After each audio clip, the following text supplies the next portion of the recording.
eu quero trazer mais uma camada dessa história. Os ministros do Supremo Tribunal Federal consideram que o depoimento do general Freire Gomes confirmaria o envolvimento de Jair Bolsonaro em nesse plano golpista para se manter no poder depois da derrota eleitoral em 2022, da qual estamos falando agora.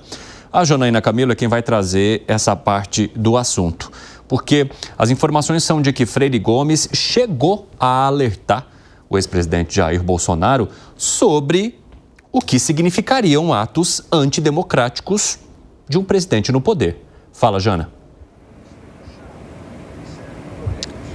Pois é, Evandro. O general Freire Gomes, ele disse num depoimento dele prestado ontem aqui ao STF que contou, ele disse ao ex-presidente Jair Bolsonaro que ele poderia ser implicado juridicamente caso ele levasse adiante um plano que parecia ser ali esse plano de tentativa de golpe de Estado. Freire Gomes, só lembrando, ele foi comandante do Exército na gestão de Jair Bolsonaro. Ele é uma das 5 testemunhas de acusação que foram arroladas pela Procuradoria-Geral da República, e ontem ele prestou o depoimento nessa ação penal do Núcleo 1, né, que é um núcleo crucial ali, que teria sido o núcleo que coordenou esse suposto plano golpista que tem ali incluído o Jair Bolsonaro. Então, no depoimento dele ontem, ele citou especificamente, Evandro, 2 reuniões que aconteceram em dezembro de 2022, já com o Jair Bolsonaro derrotado ali nas eleições, né? Uma reunião no dia 7 de dezembro e outra reunião no dia 14 de dezembro, entre ele, os outros 2 comandantes das Forças Armadas do Palácio da Alvorada, junto com Jair Bolsonaro e o então ministro da Defesa. E que nessa reunião, Bolsonaro teria apresentado a eles um documento com considerações, segundo o Freire Gomes, ali, de algumas hipóteses que pareciam ali de que uma intenção de Bolsonaro para decretar estado de sítio ou estado de defesa, ou mesmo até uma GLO, garantia da lei e da ordem. Então, ele disse o seguinte: quando recebeu essas considerações de Jair Bolsonaro, ele disse que Bolsonaro disse aos 3 comandantes e ao ministro da Defesa que estava apenas fazendo um estudo sobre o assunto e que a partir dali era para que esses comandantes ficassem aguardando orientações dele sobre esse estudo dessas hipóteses. Freire Gomes, então, disse no depoimento exatamente a seguinte frase, Evandro, abre aspas: expus a ele a importância de avaliar todas as condicionantes e o dia seguinte eu estava focado na minha lealdade de ser franco ao ex-presidente. Fecha aspas. Nesse momento, ele disse também que negou ter dado voz de prisão ao ex-presidente quando recebeu esse documento, que seria ali uma minuta de golpe, segundo a acusação. Como disse alguns veículos de imprensa, ele disse que apenas alertou o presidente da República e que Bolsonaro, ouvindo isso dele, que ele não teria apoio do Exército a esse suposto plano, Bolsonaro não falou absolutamente nada e foi mantido dessa forma.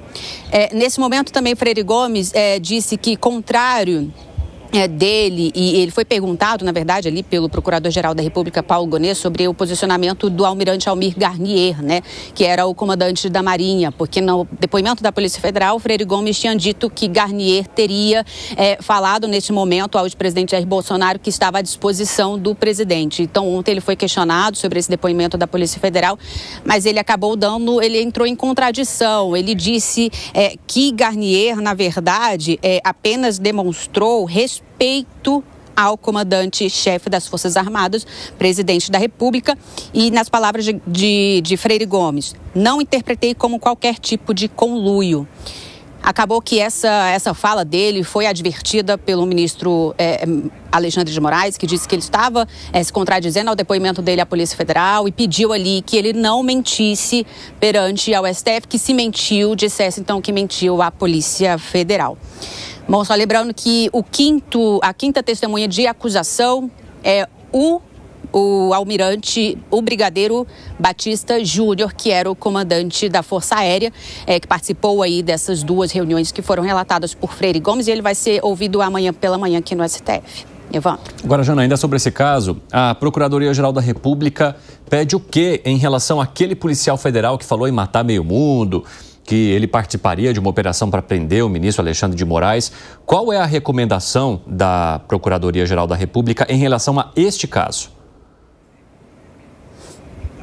Exatamente, porque o Vladimir Soares, né, o policial federal, ele inclusive faz parte da denúncia que está sendo julgada hoje pela primeira turma, denúncia do núcleo 3 ali, que seriam pessoas militares, todos militares ali do Exército, da Ativa e também da Reserva, e esse policial federal, né, que foram acusados de terem promovido ações táticas para tentar colocar esse suposto plano golpista em execução.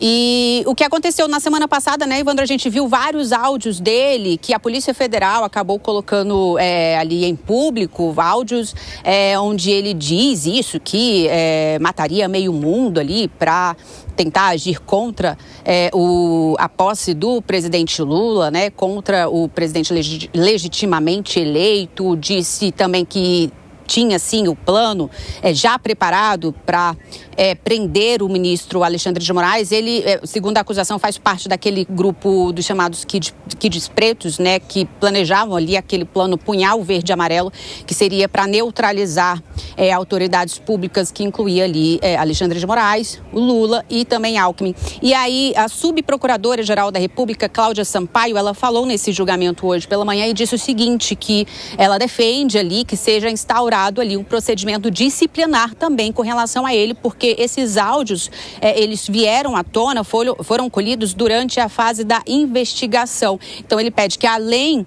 dele ali, caso ele vire réu e responda ali na justiça com relação a isso, que também ele responda ali disciplinarmente na Polícia Federal. Evandro. Valeu, Janaína Camelo, bom trabalho para você. Agora 4h25, pessoal da rádio, rápido intervalo para vocês. Daqui a pouco espero todos de volta, nas outras plataformas seguimos.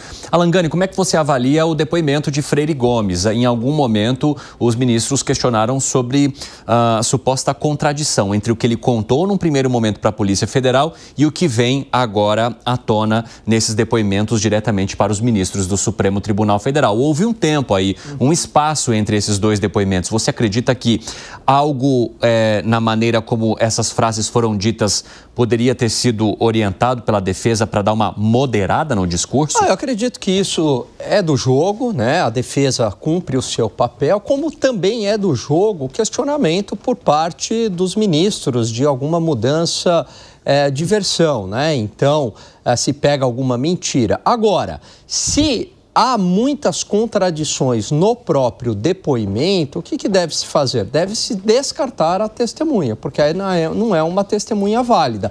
O que não dá para fazer é algum tipo de arguição mais acusatória, porque isso não é a função de quem está julgando. Isso é uma função de um promotor. Como é que você avalia, hein, Piper?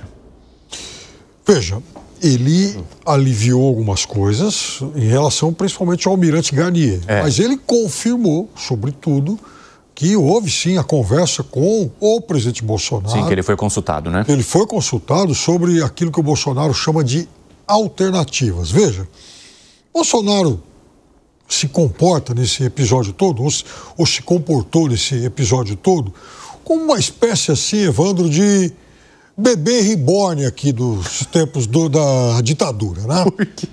Porque, veja, seria até como chamá-lo de filhote da ditadura, mas não, ele é essa nova versão aqui, felizmente mal sucedido, porque os ditadores de antigamente, né, dos anos 60, eles conseguiram, sim, uma aliança entre fardados, setores da sociedade civil, religiosos. Bolsonaro claramente tentou isso e não conseguiu. Então, o ministro Freire Gomes foi taxativo ao dizer, então, eu disse a ele que essa proposta não teria adesão. Porque, vejam só, essa proposta que tratava, segundo o Bolsonaro, supostamente, e os seus discípulos aí de jogar dentro das 4 linhas ou procurar alternativas constitucionais, isso é mero exercício retórico, isso é papo furado, isso é uma excrescência, porque, veja, ninguém procura alternativa constitucional para reverter derrota nas urnas. Uai, perdeu. O que vai fazer? Perdeu, entrega o poder. Não tem... A Constituição, ela não reserva nenhuma alternativa legal para isso, para reverter esse resultado. Não, mas você pode questionar. Isso houve na eleição do Aécio com a Dilma. Você pode questionar o resultado.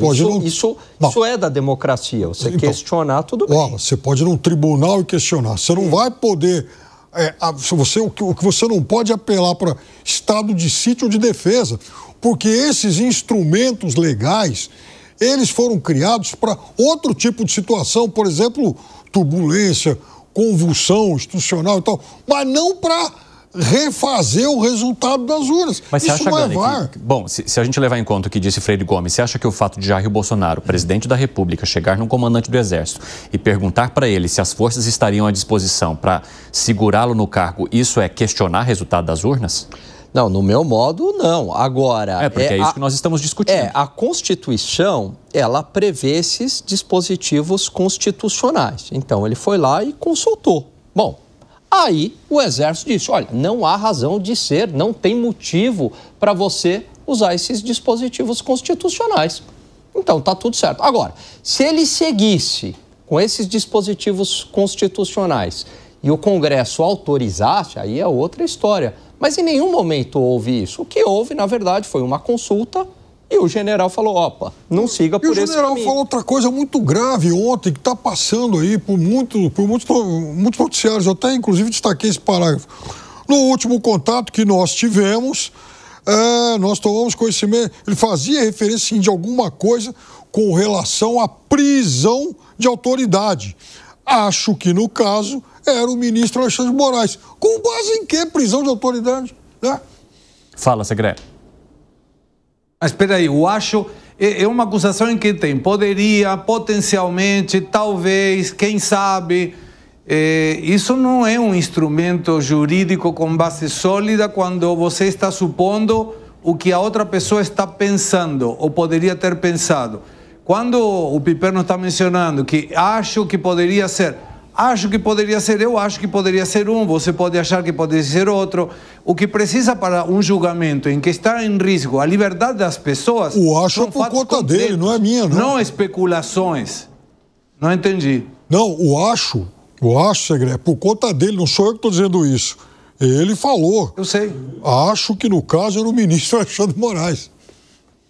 Então, mas eu acho a suposição de uma pessoa, subjetivamente, que ele acha. Mas o acho não serve para acusar alguém. O poderia, o potencialmente, o talvez, não é uma peça jurídica de sustento. E estamos falando de risco à liberdade de pessoas. Independe quem seja a pessoa. Qualquer pessoa é igual perante a lei.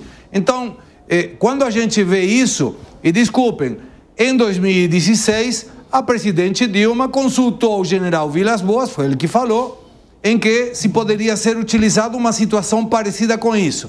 Aí não configurou nenhuma tentativa de golpe de Estado. Então, por que a diferença? Porque se a Dilma consulta, é uma consulta. Se Bolsonaro consulta, é uma tentativa de golpe de Estado. Me parece que esse é o ponto que frustra grande parte da sociedade. Essa falta de isonomia em que, se alguém consulta a mesma coisa, para alguém é uma consulta, para outro é uma tentativa de golpe de Estado. E não estou excetuando nenhuma responsabilidade que, eventualmente, a justiça possa demonstrar do Bolsonaro.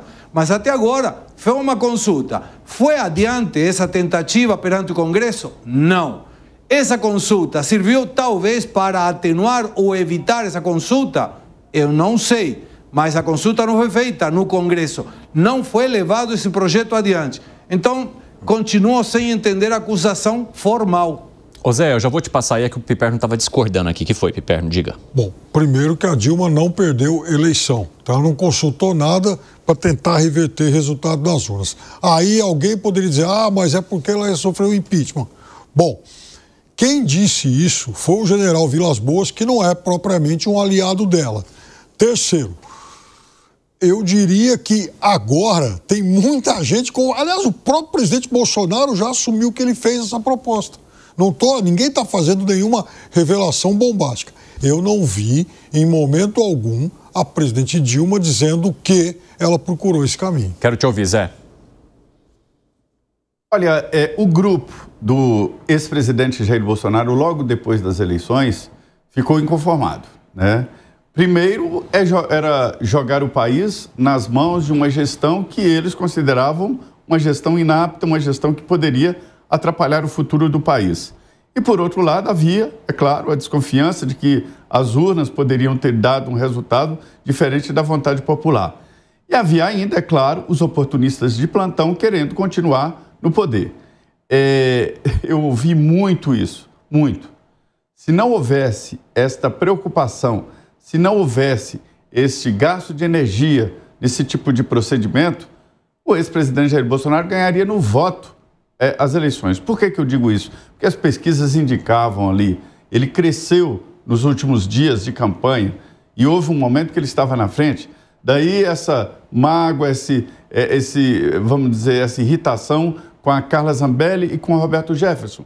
Os dois poderiam mudar o resultado das eleições. Por quê? A diferença teria sido muito pequena, ou seria muito pequena. Então, qualquer mudança no processo mudaria o resultado. Então, vamos lá. Se não tivesse feito nenhum propósito de continuar no poder sem eleição, como disse numa sonora lá, numa reunião, alguns generais. E o depoimento do Freire Gomes, ele confirma a reunião no Palácio da Alvorada, com o ex-presidente, com o então presidente da República. Confirma que foi consultado também sobre a possibilidade de continuidade do poder e confirma também de que ele respondeu não. Agora, a única diferença é que tentou aliviar para o Garnier, que é o almirante, ex-comandante da Marinha, né? Isso ficou claro. E ele foi advertido pelo ministro relator, né? O Alexandre, que definiu ali que não quer transformar o tribunal dele num circo e que pediu para repetir o depoimento na Polícia Federal. Nenhum depoimento é igual ao outro, não existe isso. Sempre há pequenas diferenças. O que não pode haver é contradição. Esse processo aí e esse debate que o Segré fala, e que o Gani e eu achamos que houve sim, não podemos negar que houve conversas, houve avaliações, houve planejamento, isso foi um planejamento, e houve a conclusão de, olha, gente, isso não dá certo, vamos embora. O ex-presidente Jair Bolsonaro pegou o caminho dos Estados Unidos, foi considerado por alguns que deu para trás e a vida continuou. Não houve o golpe.